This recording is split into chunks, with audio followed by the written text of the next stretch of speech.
Alors, mon prénom, c'est François.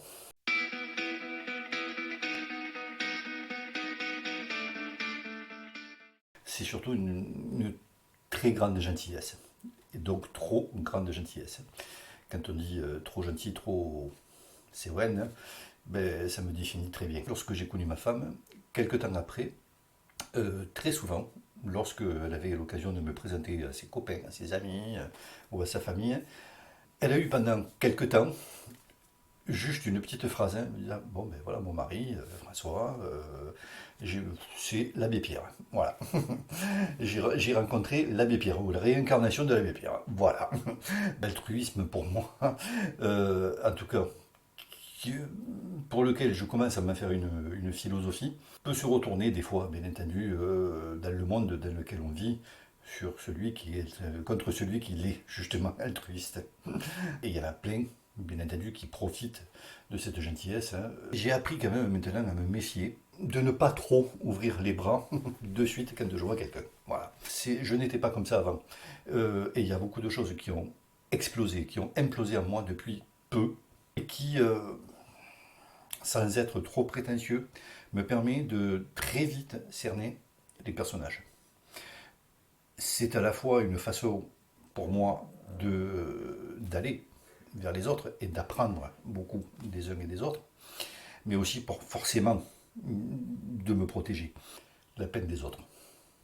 Je ne peux pas m'empêcher d'essayer de creuser lorsque je vois quelqu'un pleurer ou être malheureux. On peut pleurer effectivement lorsqu'on perd un proche ou lorsque pour de multiples raisons, on peut pleurer.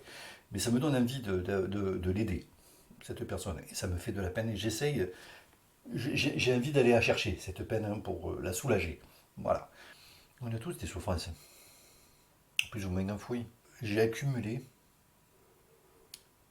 beaucoup de, de souffrances, oui, tout au long de ma vie. J'ai beaucoup accumulé et c'est pour ça d'ailleurs qu'à un moment donné, il a fallu qu'elle sorte. Il a fallu qu'elle s'exprime et que j'exprime enfin qui j'étais au bout de 50 ans, quoi, 45 ou 50 ans. Voilà. Mais après, je n'en étais probablement pas conscient. C'est maintenant, oui, effectivement, que je me rends compte que ça a été un fardeau à porter. La joie des autres, justement. La joie, alors attention, parce que là aussi, il y a différentes formes de joie. Il y a la joie, j'ai fait dire imposée. Un, 2, 3, on fait la fête. Ouais, génial, super, on va faire la fête. Ok, mais quand c'est imposé, j'ai un peu plus de mal. Bon, après, une fois que j'y suis, très bien. Je bois un coup, je rigole, je vois des copains, oui, parfait. Mais j'aime bien des joies spontanées. Ou des joies euh, sans artifice. Un gamin qui joue dans une cour d'école et qui rigole et qui se met à rire, c'est extraordinaire. Par contre, un journaliste qui va se forcer à rire sur sa propre blague, ça me gonfle au plus haut point, quoi. Voilà. Voilà quel est ce qui peut, d'une façon très générale, me procurer de la joie. Les gens. En premier, ce sont les gens. Les gens. J'aime les gens. J'aime rencontrer les gens. J'aime parler avec eux. J'aime creuser. J'aime essayer d'aller derrière. J'ai d'autres domaines également qui me passionnent. J'ai failli dire les points d'interrogation. Tout ce qu'on ne sait pas. Tout ce qu'on ne nous dit pas. Voilà. Et voire même peut-être que c'est tout ce qu'on nous cache, pour des raisons tout à fait louables, bien entendu, de peur de trop paniquer les gens. C'est tout ce que on découvre, enfin, tout ce qu'on nous dit avoir découvert et qu'on nous distille petit à petit, mais tout ce qu'il reste à découvrir, c'est qu'il y a en chacun d'entre nous des facultés qui ne demandent qu'à se réveiller, quelle qu'elle soit. L'écriture. L'écriture. J'ai écrit d'ailleurs un bouquin. J'ai pas honte de dire que ça a été une fierté pour moi parce que pendant très longtemps tout le monde me disait que j'ai des qualités. Effectivement, j'ai des qualités, pardon, des aptitudes pour l'écriture. Et lorsqu'on me demande d'écrire quelque chose et de faire transparaître une certaine émotion ou d'expliquer quelque chose, tant au niveau administratif qu'au niveau personnel, j'y arrive. Et lorsque j'ai sur Internet envoyé mon manuscrit, tout le monde me disait ouais, si tu as une réponse, peut-être, mais non, oui, mais il faut attendre, oulala, ça va être compliqué, etc. Ben, au bout de 15 jours, j'avais demandé à 5 éditeurs de savoir s'ils voulaient bien publier mes lignes. J'ai reçu une réponse favorable au bout de 15 jours des 5 éditeurs. Ça a été une, une fierté pour moi et une espèce de confirmation de ce que tout le monde me disait. Je l'ai intitulé Lettre A et 3 points de suspension. Et j'ai écrit des lettres aux, aux chaussures, au tourisme de masse. J'ai écrit des lettres aux nuages, au premier nuage à gauche en sortant de chez moi. J'ai écrit comme ça tout un tas de lettres à tous ceux qui pouvaient me passer par la tête. Le but, oui, effectivement, premier étant de pousser mon coup de gueule. Oui, de pousser un coup de gueule. Et j'aimerais arriver à, par le biais de ce que je sais faire, on m'a dit écrire, à secouer les gens, à leur dire arrêtez vos conneries et réveillez ce qui est en vous. Voilà. Arrêtez de vous taper dessus, quoi. Voilà. Voilà. En plus, avec ce qui se passe en Ukraine, etc., moi, ça me fout en l'air. Le théâtre, hein, également, que je me suis découvert sur le tard, qui est une façon de se réaliser soi-même, hein, de s'affirmer également soi-même. C'est justement une façon d'endosser un personnage et d'essayer de transmettre des émotions. Et de transmettre des émotions qui sortent des tripes. Et c'est ce qui me plaît. Ce qui me plaît, d'autant plus que lorsque nous jouons une pièce, lorsque nous jouons un spectacle, j'ai découvert ce que c'était que le track, que de monter sur des planches et de savoir derrière les spots qu'il y a du public. Et quand on est sur une scène, on entend, on sent les réactions du public. Et c'est de l'adrénaline pure lorsqu'on entend le public réagir. Le théâtre révèle peut-être ma vraie nature. Ma vraie nature de différents personnages à endosser.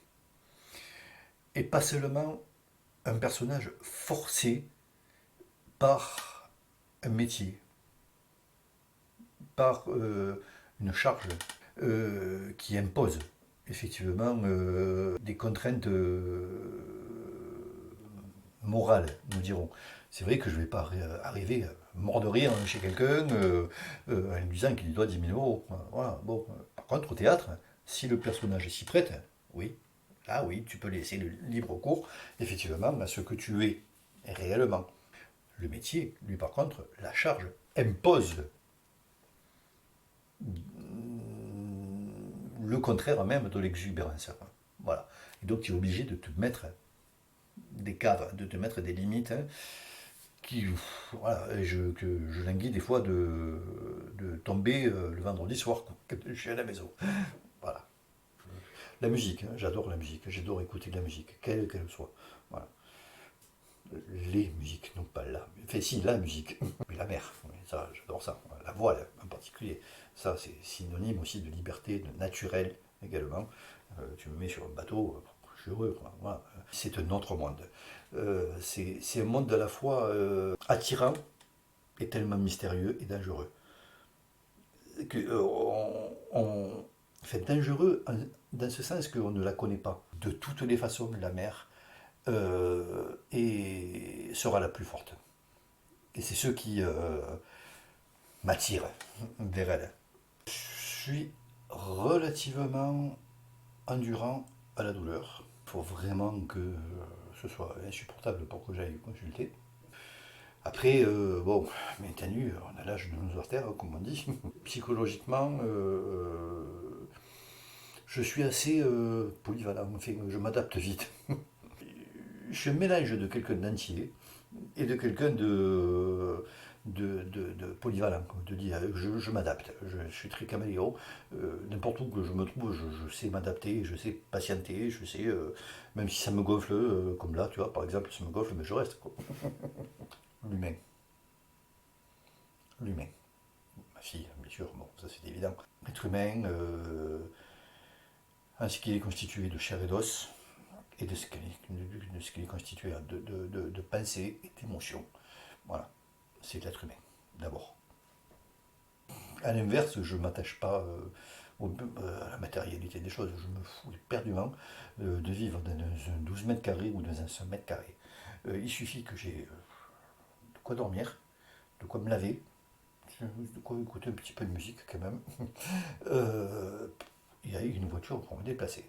Après, le reste, l'ouverture d'esprit.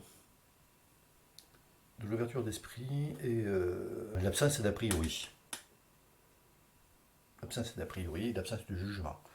Voilà. Voilà. Ce que j'apprécie le plus. Voilà.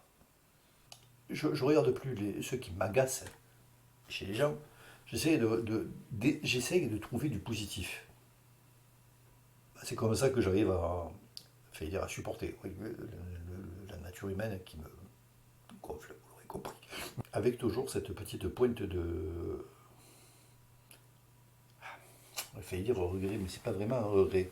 Avec cette petite pointe d'espoir d'arriver un jour à ce que ça change.